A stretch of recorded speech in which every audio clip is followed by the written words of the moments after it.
بحث میں پڑھنے کی. جو لوگ بڑے ہوتے ہیں وہ بڑے ہی ہوتے ہیں, جو بڑے ہوتے ہیں وہ کہنے لگا جی آپ عالم کس بات کے ہیں, سوال کا جواب ہی نہیں دے رہے. فرمانے لگے چلو دے دیتے ہیں. حضرت پیر صاحب فرمانے لگے کہ عائشہ بیوی ہیں نبی پاک کی اور فاطمہ بیوی ہیں علی پاک کی.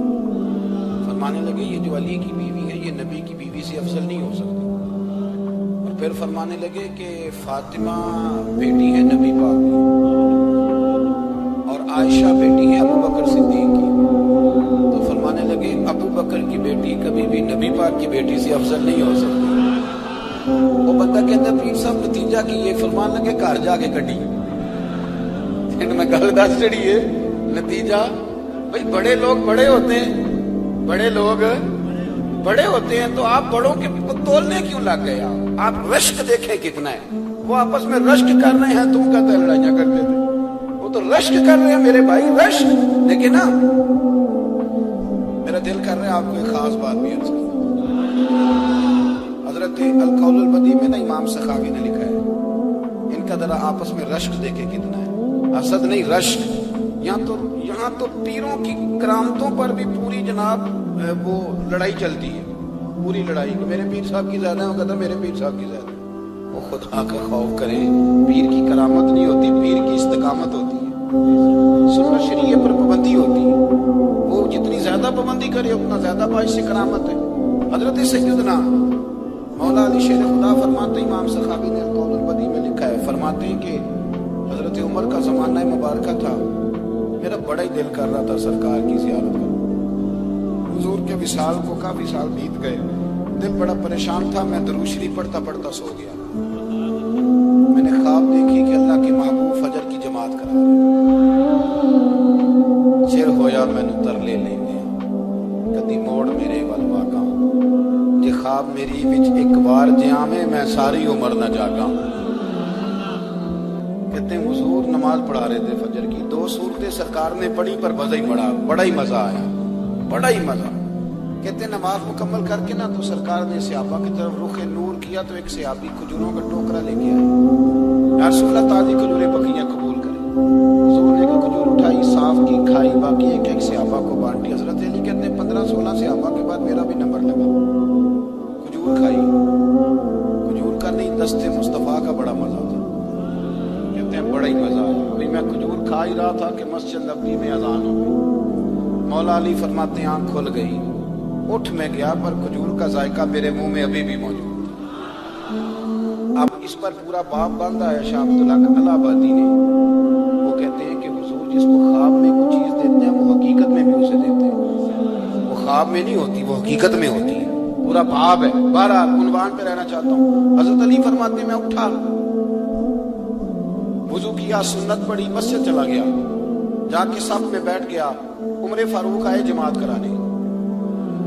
کہتے ہیں عمر نے نماز شروع کی تو مجھے جھٹکا تب لگا جب عمر نے بھی وہی سورت شروع کر دی جو خواب میں سرکار نے پہلی رکعت میں پڑھی. میں سمجھا اتفاق ہے, لیکن کہتے ہیں دوسرا جھٹکا جب لگا جب دوسری رکعت میں حضرت عمر نے وہ سورت پڑھی جو حضور نے خواب میں دوسری رکعت میں پڑھی. کہتے ہیں میں اب بڑا پریشان ہوں کہ یہ بات کدھر کی کدھر جا رہی ہے. مولا علی شیر خدا فرماتے ہیں نماز مکمل ہوئی تو کھجوروں کا ٹوکرا بھی آ گیا. فرماتے ہیں اب تو میری حیرت کی حد نہ رہی. حضرت عمر نے ایک کھجور اٹھائی, صاف کی, کھائی, دوسرے صحابی کو, تیسرے کو, چوتھے کو, 15-16 صحابہ کو ملی, مجھے بھی دی. کہتے ہیں کھجور کھائی, مزہ بڑا آیا. حضور سے تو دوسری مانگنے کو دل کرتا تھا پر مانگی نہیں تھی, ادب تھا. عمر سے تو یرانہ تھا نا اپنا. ان کا رشک دیکھیں, آپس میں رشک دیکھیں, حسد نہیں رشک. فرماتے ہیں یرانہ تھا نا تو میں نے عمر سے کہا یار ذرا ایک کھجور اور دینا نا ذرا ایک کھجور. تو کہتے ہیں جناب عمر فاروق نے کھجور اٹھائی, صاف بھی کی, میں سمجھا ملنے لگی ہے, اٹھائی بھی, صاف بھی کی, اور دوسرے صحابی کی طرف ہاتھ بڑھایا, میری طرف دیکھ کے ہلکا سا مسکرائے. فرمانے لگے علی ایسے نہ کر, اگر رات کو نبی پاک سے دوسری لیتا تو میں بھی سویرے تجھے دوسری دے دوں. حضور سے دوسری لی نہیں, نبی پاک سے دوسری مانگی نہیں تو میں کیسے دے دوں. خواب میری وچ آیا سی ماہی تو میں ਉਹਦੇ ਗਲ ਵਿੱਚ ਪਾ ਲਈਆਂ ਬਾਹਾਂ ਡਰ ਦੀ ਮਾਰੀ ਅੱਖ ਵੀ ਨਾ ਖੋਲ ਡਰ ਦੀ ਮਾਰੀ ਮੈਂ ਡਰ ਦੀ ਮਾਰੀ ਅੱਖ ਕਿਉਂਕਿ ਆਈ ਇਹ ਰਾਤ ਵਿਸਾਲ ਦੀਵਾਲੀ ਰੱਬਾ ਇਹ ਰਾਤ ਮੁੱਕਣ ਨਾ ਦੇਵੀਂ ਇਹ ਰਾਤ ਮੁੱਕਣ ਨਾ ਦੇਵੀਂ